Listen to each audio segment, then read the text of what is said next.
즐거운 명절이나 가족 모임 앞두고 설레기는커녕 속이 답답하고 어디론가 도망치고 싶으신가요?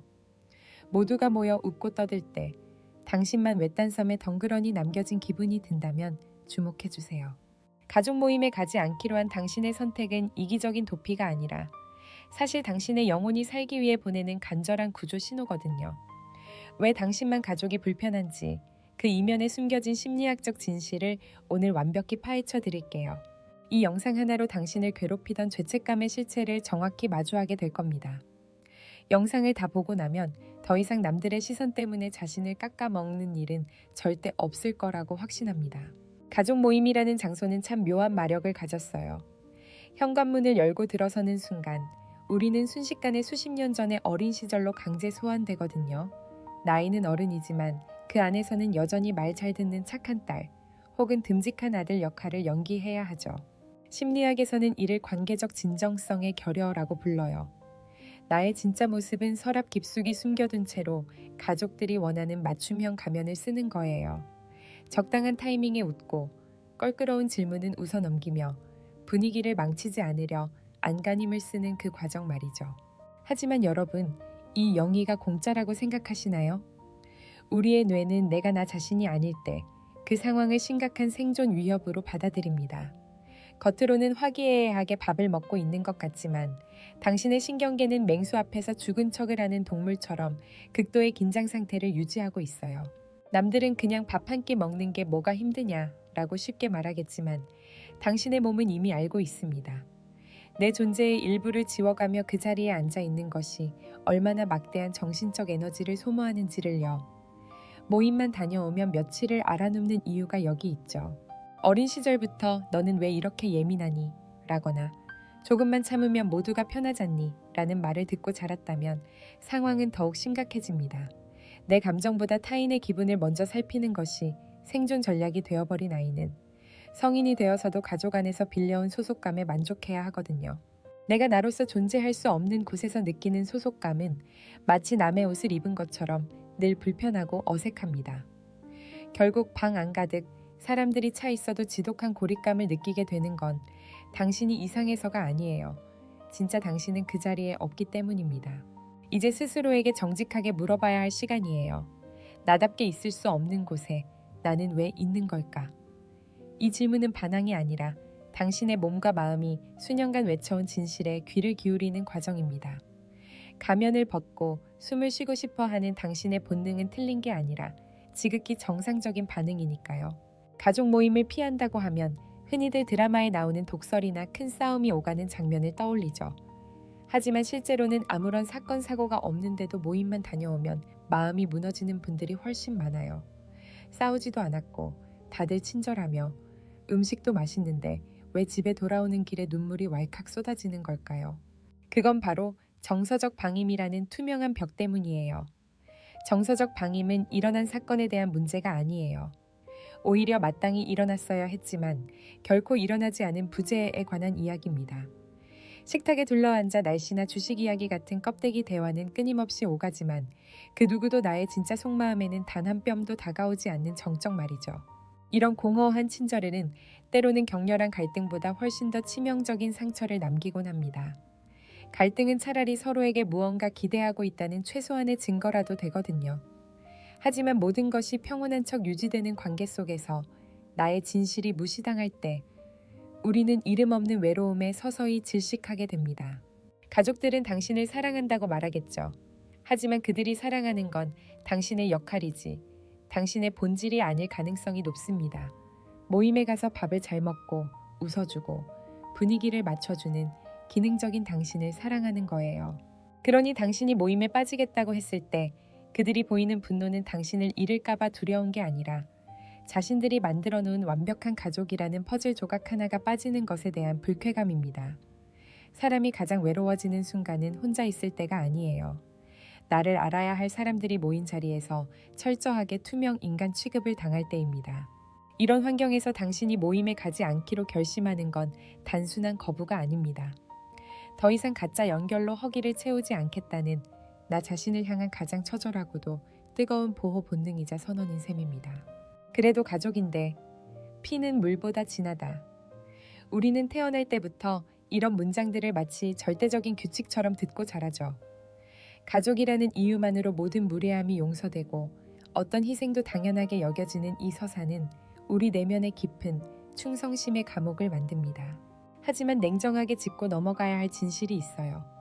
건강하지 못한 관계를 유지하기 위해 나를 버리는 건 효도가 아니라 자기 유기일 뿐입니다.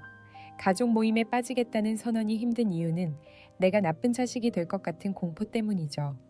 이것이 가족 시스템이 작동하는 방식입니다. 개인의 평화보다 시스템의 유지를 우선시하고 여기서 이탈하려는 사람에게 죄책감이라는 무거운 벌금을 부과하는 거예요.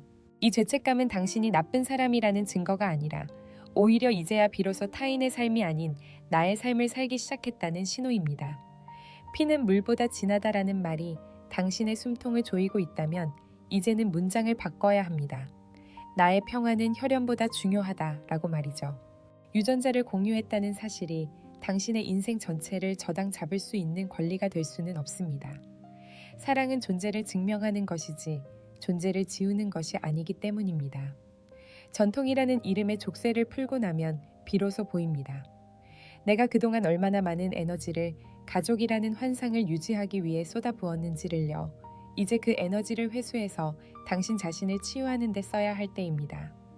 내가 안전하지 않다고 느끼는 곳에 머물 의무는 이 세상 그 어디에도 존재하지 않으니까요.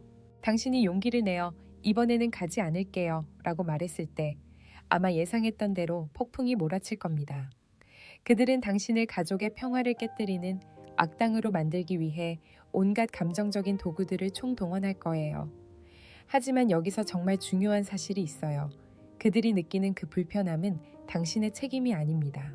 가족들이 당신의 경계를 존중하지 못하고 화를 내는 건 그들이 당신을 한 인간으로서 사랑한 게 아니라 자신들의 편의를 위해 설정해둔 역할로서만 당신을 바라봤다는 가장 확실한 증거거든요. 진짜 당신을 사랑하는 사람이라면 당신이 왜 그런 힘든 결정을 내려야 했는지 먼저 물었을 거예요. 하지만 시스템을 유지하는 게 목적인 가족들은 당신의 고통보다 자신들의 체면과 전통이 훼손되는 것에 더 민감하게 반응할 뿐입니다. 당신은 지금 연결을 잃고 있는 것이 아니라 오랫동안 당신을 속여온 가짜 연결의 환상을 기꺼이 놓아주고 있는 거예요. 이 폭풍이 지나가고 나면 놀라운 변화가 시작됩니다. 가족 모임 당일 늘 느끼던 그 가슴 답답함이 사라진 것을 발견하게 될 거예요. 누군가의 기분을 맞추려 애쓰지 않아도 되고 무례한 질문에 대처할 답변을 준비하지 않아도 되는 완벽한 평화 말이죠. 그 고요함 속에서 당신은 비로소 자기 자신을 다시 만나게 됩니다. 남의 시선에 편집되지 않은 가장 편안한 당신을요. 그것이 바로 당신이 그토록 원하던 안전의 실체이자 경계를 세운 사람만이 누릴 수 있는 성격입니다. 가족 모임에 가지 않는 사람들이 사실은 세상에서 가장 연결을 갈구하는 사람들이라는 걸 아시나요? 그들은 사랑을 싫어하는 게 아니라 사랑이라는 이름으로 포장된 가짜 상품에 속고 싶지 않을 뿐입니다. 진짜 사랑이 무엇인지 알기에 혼자 남겨지는 아픔을 감수하면서까지 진짜를 찾아 나서는 것이죠. 심리학에서는 이를 선택한 가족이라고 부릅니다.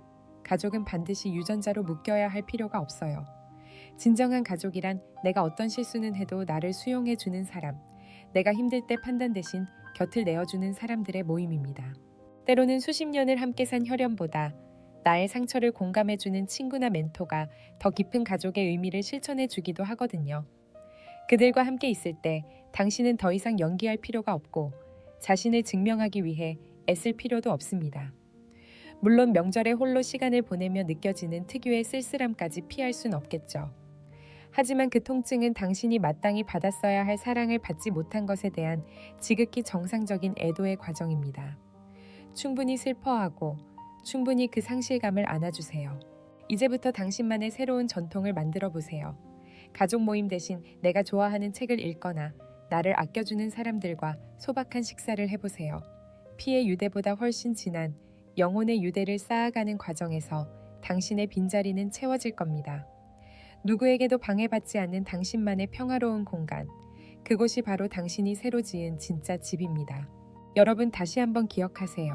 가족 모임에 가지 않기로 한 당신의 선택은 누군가에 대한 공격이 아니라 당신 자신에 대한 가장 깊은 배려이자 사랑의 표현입니다. 당신의 평화는 그 어떤 전통보다 소중하며 당신의 정신 건강은 그 어떤 의무보다 우선합니다. 오늘 이 영상을 보고 마음속에 울림이 있었다면 당장 이번 모임부터 나를 우선순위에 두어 보세요. 모든 관계를 한 번에 끊어내라는 말이 아닙니다. 내가 감당할 수 있는 만큼만, 내가 안전하다고 느끼는 지점까지만 마음을 내어주라는 뜻이에요. 죄책감이 들 때마다 조용히 읊조려 보세요. 나는 나를 지킬 권리가 있고 내 삶의 주인은 나다. 당신이 당신 자신을 선택하는 그 순간부터 진짜 치유는 시작될 겁니다. 그 끝에는 반드시 당신을 있는 그대로 사랑해줄 진짜 인연들이 기다릴 거예요. 당신의 용기 있는 선택을 진심으로 응원합니다.